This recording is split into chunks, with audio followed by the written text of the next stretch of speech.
하나님의 말씀 요한일서 2장 12절로 17절, 지난주일에 읽었던 말씀 한 번 더 봉독하겠습니다. 오늘은 교우님들께서 먼저 읽으시는, 그리고 제가 나중에 읽는 순서로 읽었으면 하는데 12절 다 같이 읽으십니다. 시작.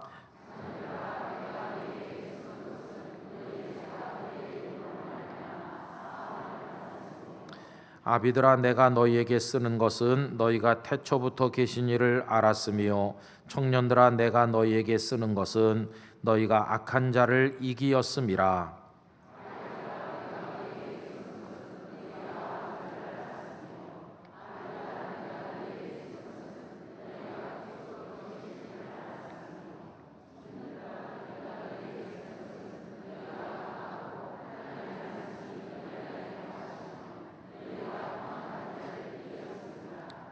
'이 세상이나 세상에 있는 것들을 사랑하지 말라.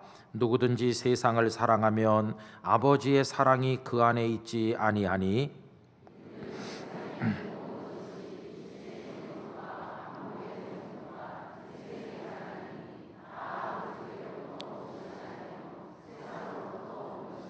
(17절) 다 같이 읽습니다.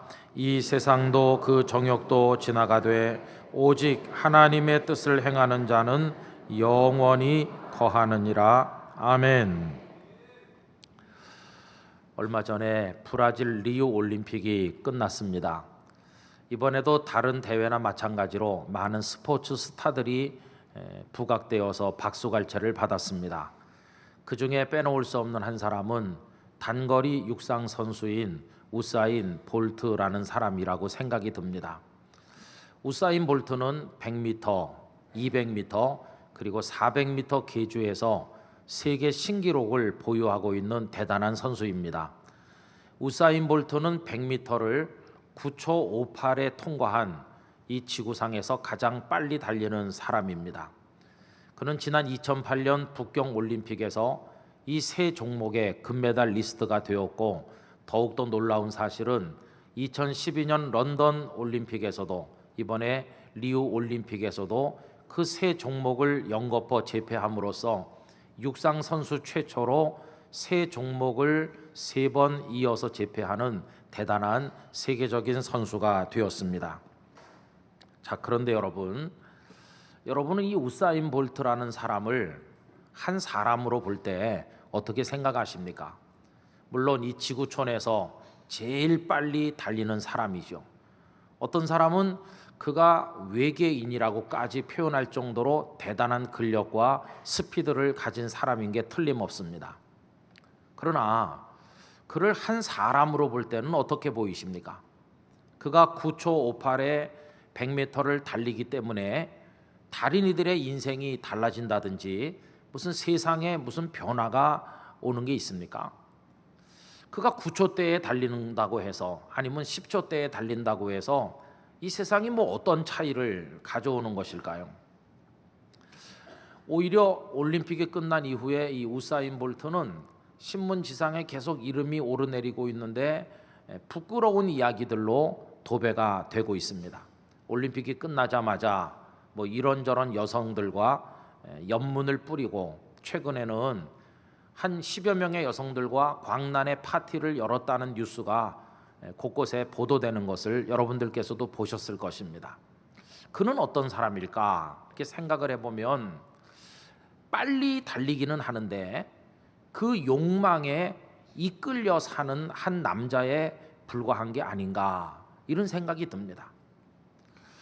여러분, 그런 욕망에 이끌리는 사람들이 세상에 많은 것을 생각을 해보면서 여기 또 하나의 이야기가 있는데, 이 이야기는 얼마나 그것과는 질과 차원이 다른 이야기인지 들어보시기 바랍니다. 제가 사진을 두 컷 여러분들에게 보여드릴 텐데요. 이것은 그 유명한 조각가인 로댕의 작품으로서 깔레의 시민이라고 하는 작품입니다. 조각 작품이기 때문에 이렇게 보는 방향에 따라서 모양이 달라지겠죠. 이 깔레의 시민이라는 작품의 배후에는 다음과 같은 이야기가 있습니다.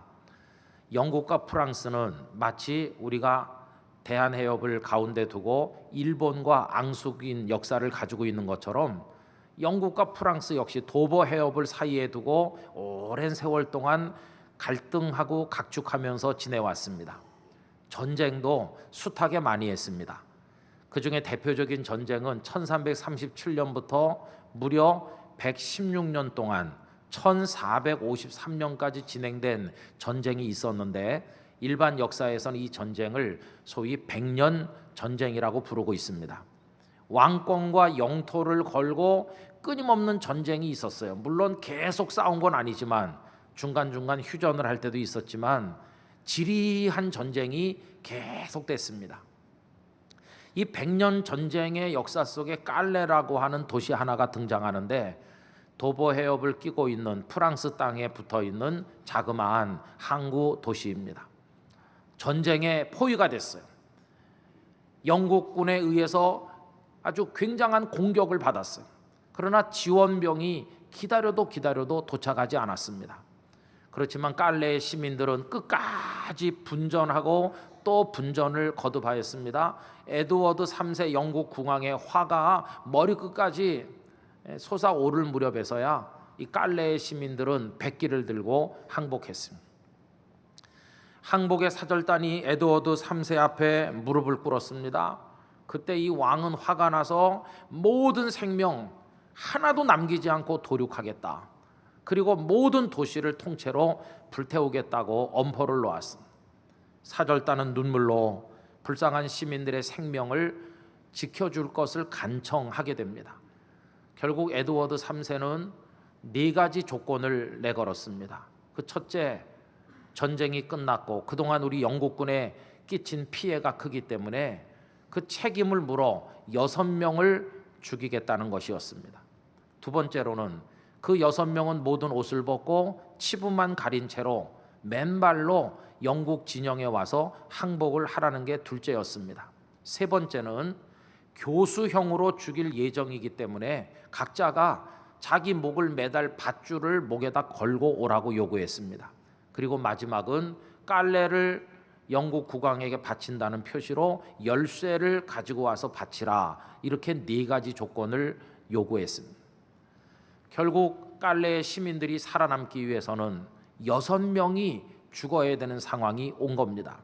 여러분, 그 상황에서 누가 죽으면 될까요? 많은 깔레의 시민들이 광장의 그 시장터에 다 모여들었습니다.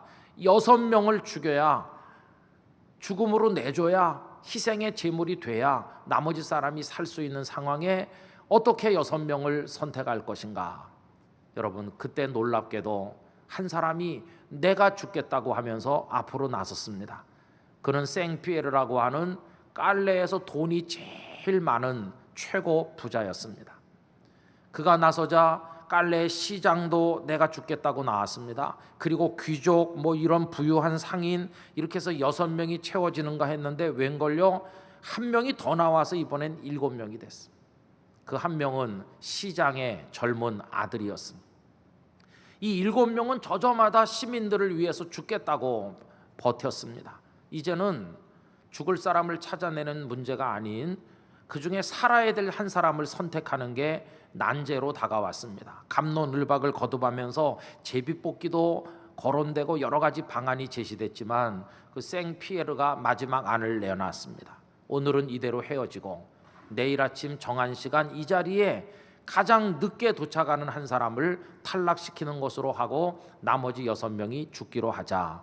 사람들은 다 흩어져 갔습니다.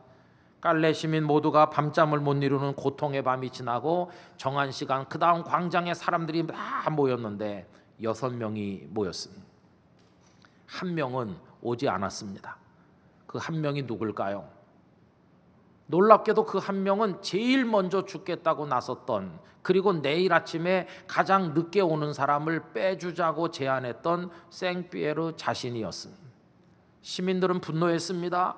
처음에는 죽겠다고 나서서 박수를 받더니 마지막에는 교묘하게 사람들을 기만하고 자기는 살아남으려고 하는 게 아니냐 분노했습니다. 그러나 그 분노는 잠시 후엔 눈물로 바뀌게 됩니다. 생피에르의 늙은 아버지가 아들의 시신을 안고 나타났기 때문이었습니다. 우리 아들이 제일 먼저 떠난다고 유언을 남기고 떠났습니다. 우리 아들이 당신들에게 말을 전해달라고 했습니다. 걸어가라 깔레 시민들이여, 빗속으로 걸어가라. 그리고 우리 아들이 먼저 갔으니 이제는 5명만 가면 됩니다. 이렇게 이야기를 했다는 것입니다. 여러분, 이 가슴 저미는 이야기가 영국 진영에도 전해졌고 에드워드 3세 아내인 왕비의 귀에도 들어가서 감동을 받았습니다. 저들이 적이긴 하지만 대단한 사람들이 아니냐. 그래서 왕에게 그들 중 어느 한 사람도 귀하지 않은 사람이 없으니 그들을 다 살려줄 것을 간청을 했고 결국은 그들 모두가 생명을 보존하게 되었습니다.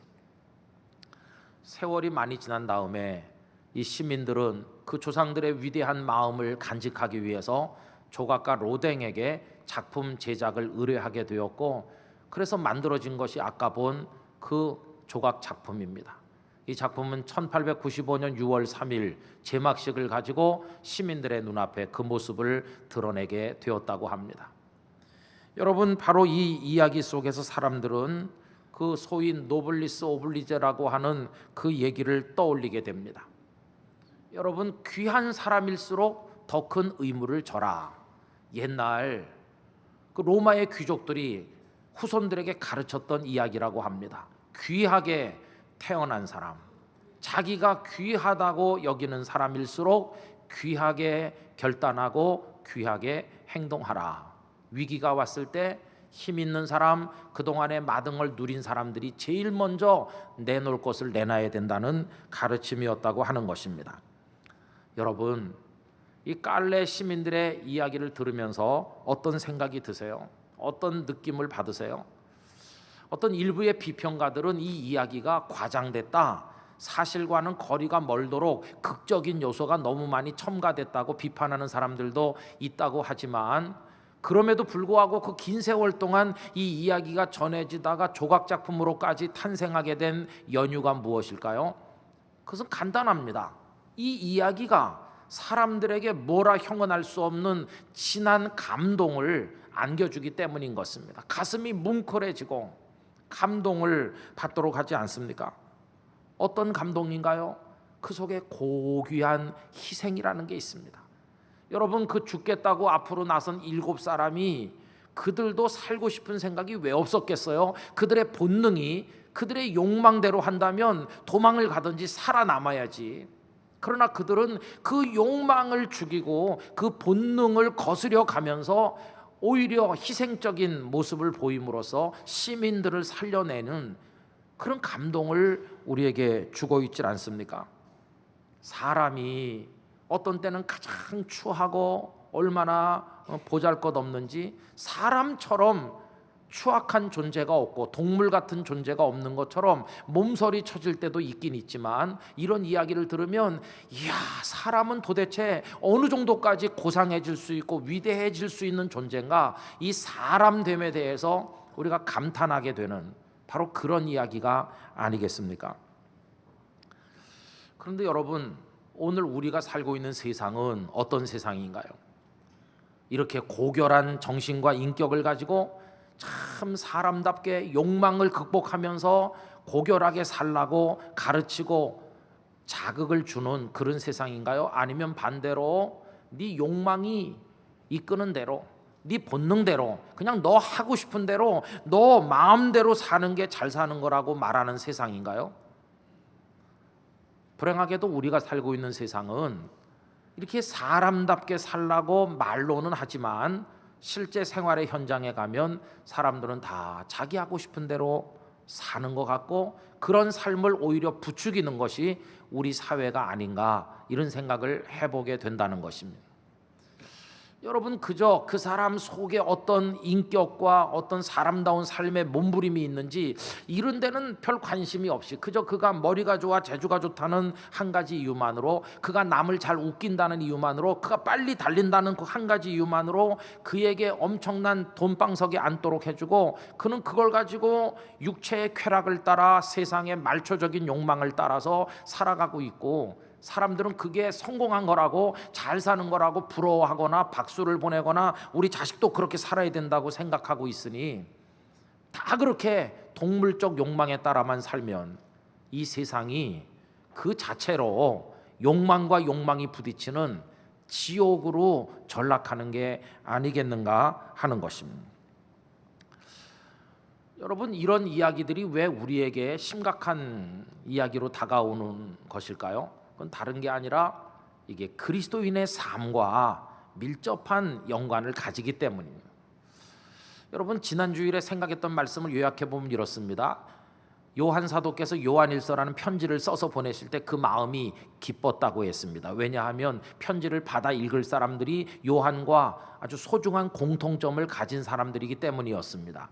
그들 사이의 공통점은 그들 모두가 삼위일체 하나님의 자녀로서 성부, 성자, 성령과 함께 거룩한 사귐, 교제를 나누는 공통점이 있었기 때문입니다. 그들 모두 하나님을 아는 사람, 믿는 사람, 그들 모두 하나님의 이름으로 죄 용서를 받은 사람, 그들 모두 가슴속에 하나님의 말씀을 품고 그 말씀이 가르치는 가치를 소중하게 여기면서 그 말씀에서 힘을 얻어 흉악한 마귀를 이기고 있는 사람들이기 때문에 요한과 그들 사이에는 통하는 바가 있었다고 말씀드렸습니다.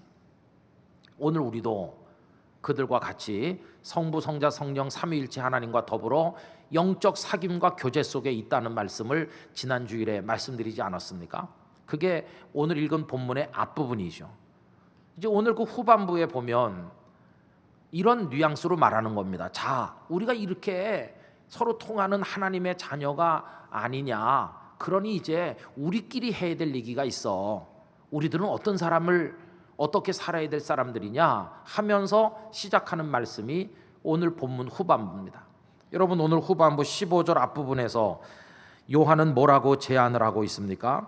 이 세상이나 세상에 있는 것들을 사랑하지 말라고 말합니다. 이거는 말라고 번역되어 있긴 하지만 사실은 우리는 세상도 사랑하지 말고 세상 안에 있는 것도 사랑하지 말자, 이렇게 말하는 것입니다. 여러분, 세상과 세상 안에 있는 것들을 사랑하지 않아야 될 이유가 뭘까요? 15절 후반부를 보시기 바랍니다. 누구든지 세상을 사랑하면 어떻다고 그랬어요? 하나님의 사랑이 그 안에 있지 않다. 그 안에 없다고 하는 것보다 있지 않다고 이렇게 부정에 부정을 함으로써 더 강조하고 있어요. 간단하게 말하면 세상과 세상 속에 있는 것들을 사랑하면 하나님의 사랑에서는 끊어진다, 그런 뜻이에요. 우리가 하나님과 상관이 없는 사람이라면 우리 마음대로 욕망이 이끄는 대로 살면 되겠지만, 우리가 하나님의 사랑받고 하나님을 사랑하는 하나님의 사람이라는 걸 우리 자신이 믿고 인정한다면, 그렇다면 세상과 세상 속에 있는 걸 사랑하지 말자, 이렇게 말하는 거예요. 그럼 여러분, 세상 속에 있는 게 어떤 것이길래 그렇게 말하는가? 16절 앞부분을 다 같이 읽어보겠습니다. 이는 세상에 있는 모든 것이 육신의 정욕과 안목의 정욕과 이생의 자랑이니. 세 가지를 말해서 첫째는 육신의 정욕, 이 정욕이라고 번역된 헬라어 에피디미아라는 단어인데요, 이런 경우에 사용되는 겁니다. 성적인 욕망이 막 끌어올라서 감당하기 어려울 때 그 마음, 그게 에피디미아입니다. 돈에 대해서 막 욕심이 생겨서 사리분간이 안 될 정도로 그 돈에 깊이 빠져 있는 그런 상태가 이게 에피디미아입니다. 그 우리 육신에는 그런 욕망이 있다는 거죠. 이걸 다른 번역 성경에 보면은 육체의 쾌락, 이렇게 번역한 것도 있어요. 그런데 이 육신의 정욕이라고 하는 건 어디서부터 오느냐? 두 번째가 뭐였습니까? 안목의 정욕이죠. 여러분, 안목이 뭐예요? 이 눈을 말하는 겁니다. 눈을 통해서 욕망이 우리 속에 들어와요.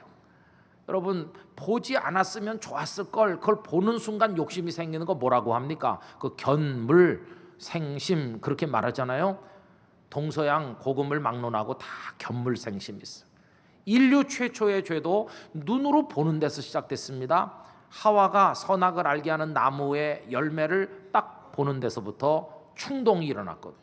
창세기 3장 6절, 여자가 그 나무를 본즉 먹음직도 하고 보암직도 하고 지혜롭게 할 만큼 탐스럽기도 한 나무인지라, 여자가 그 열매를 따먹고 자기와 함께 있는 남편에게도 주매 그도 먹은지라. 이 보는 게 문제예요. 보는. 여러분 주머니에 돈이 없걸랑 쇼 윈도우 위에 걸려있는 예쁜 옷 이렇게 보지 말고 지나가시오. 이게 보는 게 문제라니까요. 보면 생각이 나고 출근하면서 한번 보고 퇴근하면서 한번 보고 오다 보니 그 옷이 없어지면 누가 사갔나 섭섭한 생각이 들고 보는 게 문제예요. 잘못 보고 망한 사람 한 사람 있죠. 누굽니까? 다윗이 다윗. 밧세바라는 여자가 목욕하는 걸 딱 보는 순간 그냥 뒤집어졌어요.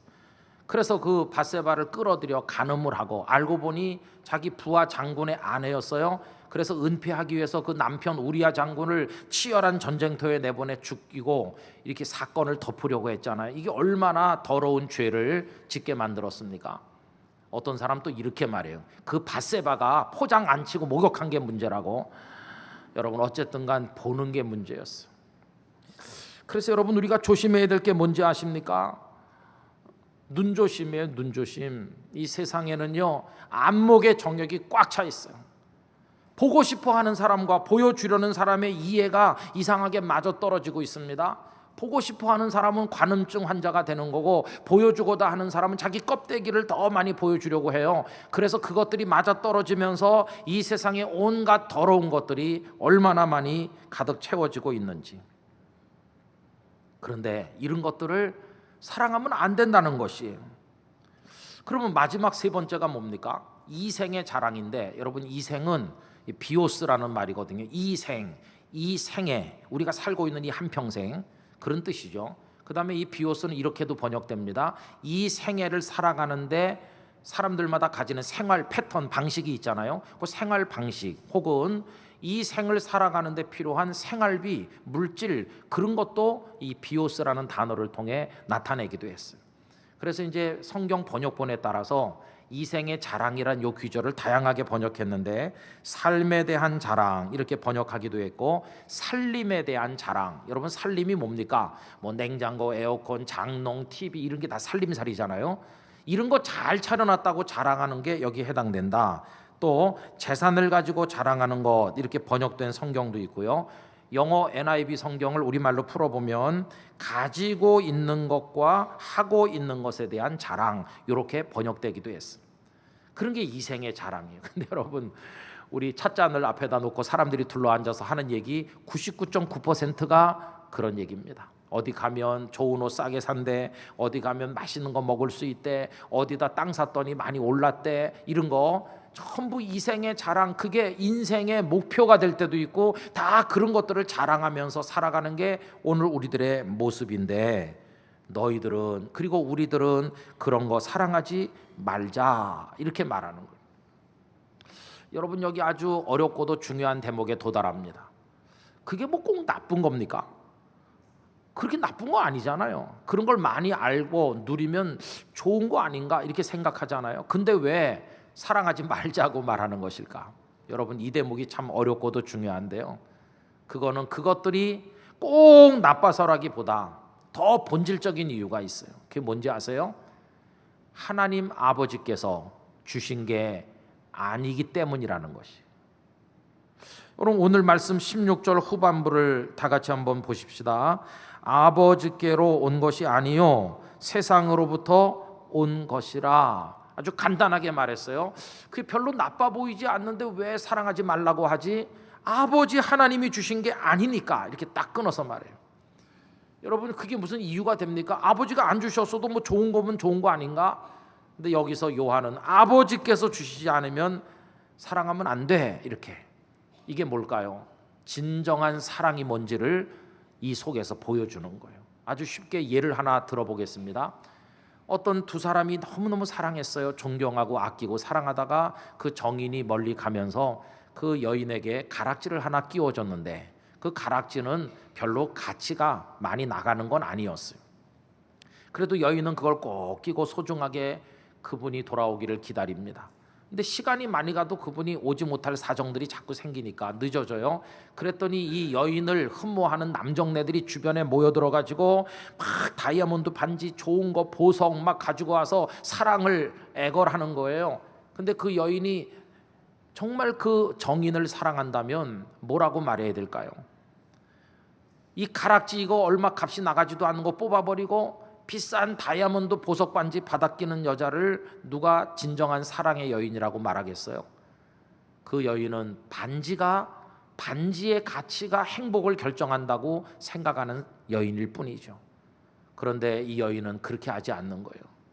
물론 내 정인이 내게 주신 반지보다 당신이 내게 주는 이 반지가 천갑절 만갑절 비싼 겁니다. 저도 압니다. 그러나 제가 이것을 받을 수 없는 이유는 저의 진정한 행복은 반지가 주는 게 아니라 이 반지를 제게 주시는 분이 누구인가에 의해 결정된다는 걸 제가 알기 때문입니다. 당신이 주시는 반지가 고가의 반지긴 하지만 저의 행복은 이 값싼 가락지를 끼워주고 떠난 그분으로부터 오기 때문에 나는 그분이 주신 게 아니라면 무엇도 받을 수가 없습니다. 그렇게 거절할 때 그 여인의 사랑이 진정한 것이. 성도 여러분, 그리스도인은 어떤 사람일까? 주님께서 주셨기 때문에 그것으로 만족할 수 있는 사람인 줄 믿습니다. 참 성도는 어떤 사람일까? 하나님께서 주셨다는 것 때문에 만족하는 사람이죠. 좋고 나쁜 거 이런 걸 떠나서 하나님께서 주신 것은 내게 복이 되는 것이고, 아무리 좋아 보여도 하나님께서 주신 게 아니라면 나는 절대 받을 수 없습니다. 그렇게 말할 수 있는 사람이 그리스도인이라 하는 것입니다.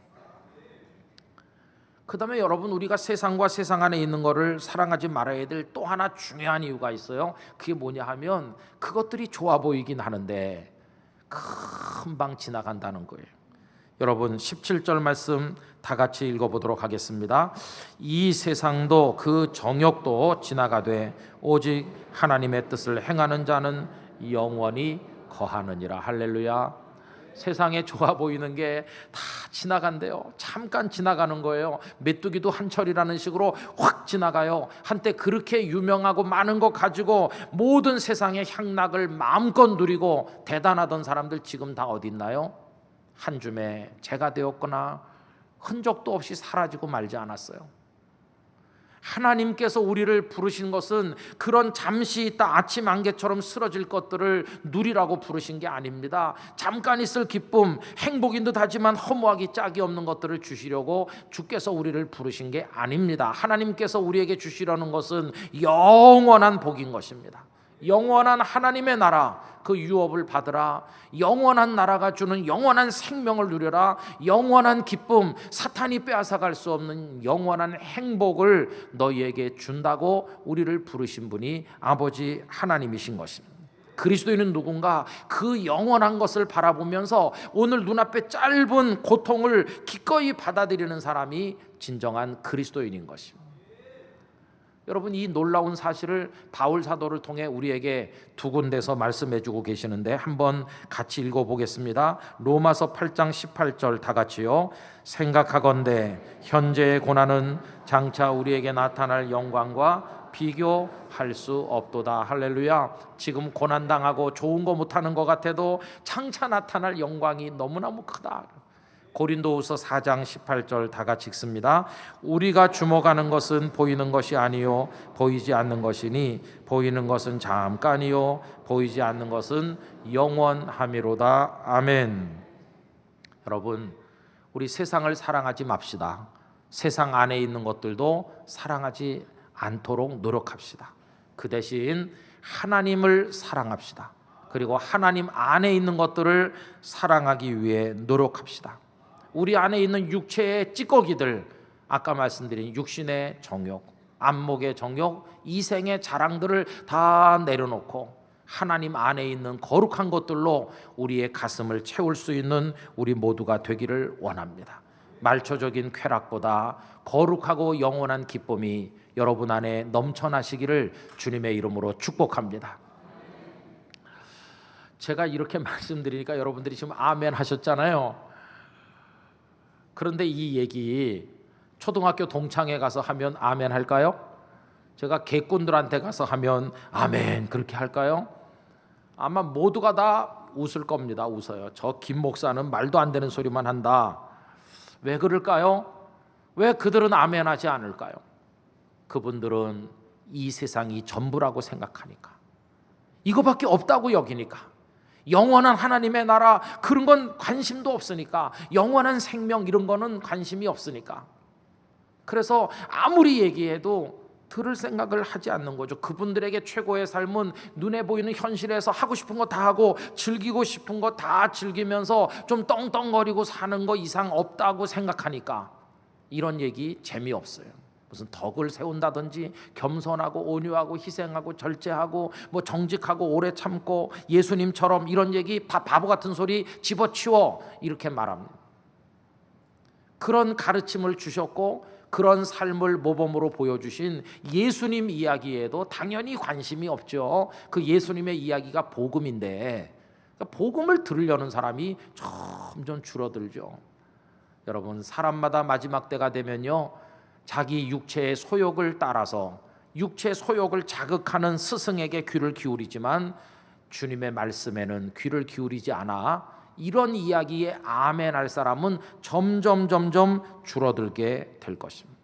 세상은 동물적 욕망을 부추기고 자극하는 얘기에만 귀가 점점 커지고 세상은 동물들이 사는 세상처럼 변해가고 있다고 하는 것입니다. 결국 오늘 우리가 하는 얘기는요, 따져보면 우리나 해야 될 얘기예요.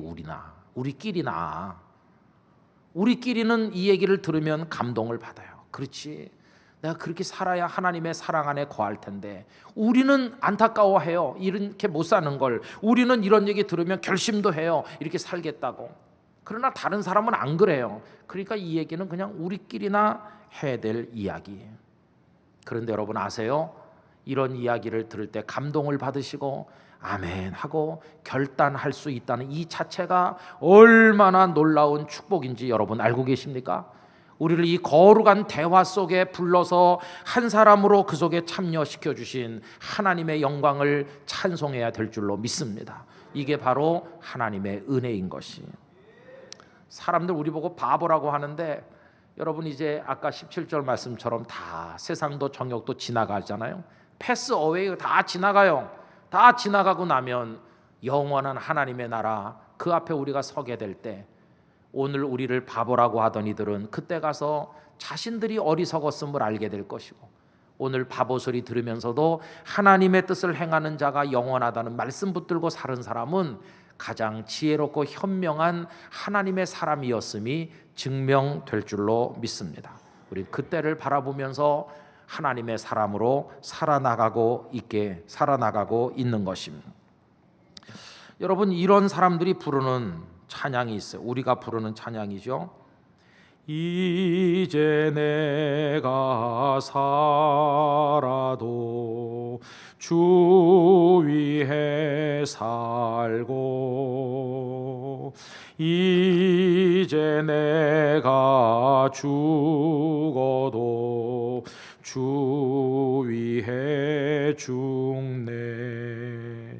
하늘 영광 보여주며 나로라 하네. 할렐루야 찬송하며 주께 갑니다. 아까 1부, 2부는 앞에만 짧게 불러드렸습니다. 3부에 오신 분들에게 한 줄 더 불러드렸는데 비밀입니다. 비밀. 그 다음에 보니까요, 그러므로 나는 사나 죽으나 주님의 것이요 사나 죽으나 날 위해 피 흘리신 내 주님의 것이요. 여러분 그렇게 살아봅시다. 주님의 사람으로. 세상의 욕망이 내 눈앞에 막 아른거려도 그게 너무 좋아서 나도 그렇게 해보고 싶지만 저게 나를 하나님의 사랑에서 멀어지게 하는 거라면 하나님 저 쳐다보지도 않겠습니다. 그러면서 이런 찬송을 부르며 하나님의 나라를 향해 나가는 우리 축복되고 거룩한 땅끝 가족들이 되시기를 우리 주님의 이름으로 축복합니다. 다 같이 기도하겠습니다. 아버지 하나님, 제 안에 있는 욕망의 찌꺼기들을 다 불태워 주시옵소서. 이제는 거룩한 하나님의 뜻을 따라 살게 하여 주시옵소서. 하나님을 사랑하고 그 안에 있는 거룩하고 영원한 기쁨이 충만하게 하여 주시옵소서. 우리 다 같이 한 목소리로 기도합니다. 오 거룩하신 아버지 하나님, 감사와 찬송과 영광을 아버지께 올려드립니다. 세상의 모든 더러운 것들이 우리의 눈앞을 유혹하고 있습니다. 육신의 정욕이, 안목의 정욕이, 이생의 자랑이 우리를 뒤흔들고 있습니다. 아버지 하나님, 그 속에서 속지 말게 하시고 거룩한 하나님의 영원한 것들을 따라서 하나님의 나라를 향해 나갈 수 있는 저희들이 되게 하여 주시옵소서. 사나 죽으나 우리의 모든 것이 하나님께 있음을 알고 주님의 나라만을 향해 걸어갈 수 있는 복된 믿음의 사람들이 다 될 수 있도록 아버지 하나님, 우리의 삶을 지키시고 인도하여 주시옵소서 믿습니다. 욕망의 삶에 빠져 허우적대다가 멸망하는 사람이 아니라 하나님을 사랑하고 하나님 안에 있는 영원한 것들로 거룩한 기쁨을 누리는 참 하나님의 자녀들이 다 되게 하여 주시옵소서. 예수님의 이름으로 기도드리옵나이다. 아멘.